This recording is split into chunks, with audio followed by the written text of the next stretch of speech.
الحمد لله رب العالمين والصلاة والسلام على رسول الله الكريم أما بعد السلام عليكم ورحمة الله وبركاته. الحمد لله puriin natin ang dakilang Allah subhanahu wa ta'ala. At tayo ay magpapasalamat muli ng walang hanggang pasasalamat sa Kanya. Mga kapatid sa Islam, mayroon wasiha, paalala ang Propeta Muhammad sallallahu alaihi wasallam na napakahalaga na dapat natin bigyan ng oras at pansin ang mga bagay na ito. Ayon sa kanyang sinabi sa hadis, qala Rasul sallallahu alaihi wasallam, thalathatun la budda an tastaqirra min fi dhihnik. La budda an tastaqirra fi dhihnik. Sinabi ng Propeta sallallahu alaihi wasallam, tatlong bagay na dapat malinaw na tumatak talaga o itatak talaga sa mga isipan natin ang katotohanan ng tatlong bagay na ito. Ang una, la najata min al-maut. Ang pangalawa, wala rahatan fid dunya. At ang pangatlo, sinabi ng Propeta sallallahu alaihi wasallam, la najata min al-maut. Walang makakaligtas sa kamatayan. Ito yung katotohanan na dapat nating pansinin.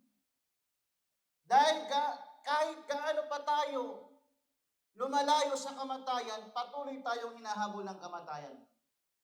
Kul innal mauta alladhi tafirruna minhu fa innahu mulaqikum. Sinabi ng Allah subhanahu wa ta'ala, sabihin mo sa kanila, O Muhammad, kung ang kamatayan ay tatakasan nila, katotohanan ng kamatayan ay masasalubong nila. Kaya walang makakaligtas sa kamatayan. Bata man, matanda man, pinuno man o ba kanyang kawal, lahat tayo ay mamamatay.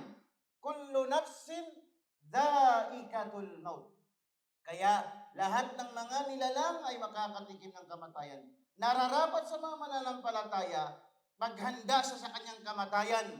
Dahil anytime darating sa atin ang kamatayan na walang pasabi, walang abiso, darating ang kamatayan.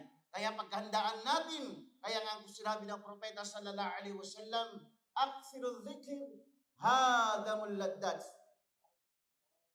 Padamihin nyo, sabi niya, ang pag-alala sa mga pumuputol ng kaligayahan ay ibig sabihin yung kamatayan. Padamihin nyo. Dahil ang pagparami ng pag-alala sa kamatayan ay nakakabuhay o nakakapalakas ng pag-ibada sa Allah subhanahu wa ta'ala. Ito yung katotohanan. Walang makakaligtas sa kamatayan. Walang magiging bato dito sa mundo. Lahat tayo mamamatay. Naghihintay lang tayo ng oras. Pangalawa, la rahatan fid dunya. Walang ganap na pahingahan dito sa mundo. Laqad khalaqnal insana fi kabad. Katotohanan, nilikha ang mga tao upang sila ay magsikap. Walang pahinga dito sa mundo. Si Imam Ahmad, rahimahullah, tinanong siya, mataraha ya Imam. Sabi nang nagtanong sa kanya, O Imam, kailan ba makakamit natin ang pahinga? Sabi ni Imam Ahmad, pag ang aking paa daw ay nakatapak sa paraiso, yun lamang makakamtan mo ang pahinga ng totoo. Dahil ang mundo na ito ay puno ng pagsubok, puno ng mga fitnan. Kaya nga dapat nating pag-ingatan dahil ang mundo na ito may panlinlang, mga kapatid sa Islam. At dunya sijjul mu'min wa jannatul kafir, dapat matandaan na yan. Ang mundo na ito ay bilangguan ng mga mananampalataya at paraiso ng mga walang paniniwala sa Allah. Ibig sabihin, kung bilangguan ng mananampalataya, walang pahinga, wala kang magkakamit na rito pahinga. Aliban lamang sa panandalian lamang, mga kapatid sa Islam. Ito yung sinabi ng Propeta sallallahu alaihi wasallam. At yung pangatlong sinabi niya, wala salamatu minan nas. Wala kang ligtas mula sa mga tao. Ay ibig sabihin, hindi ka makakaligtas. Kahit mabuti ka, may gagawa ng masama. Kahit tahimik ka, may nag-uusga sa iyo. Kahit gaano pa pinakita mong kabutihan, may masamang tao talaga gagawa ng paraan upang maging masama ka. Dahil walang makakaligtas sa mga salita ng mga tao. Kaya ang mundo, ang mga tao, hindi perpekto. Ito ay isa sa mga pagsubok ng Allah subhanahu wa ta'ala na dapat natin malaman at dapat nating labanan ng sabar ang mga tao at dapat natin paghandaan ang kabilang buhay. Naway tawfiq tayo ng Allah subhanahu wa ta'ala. Assalamualaikum warahmatullahi wabarakatuh.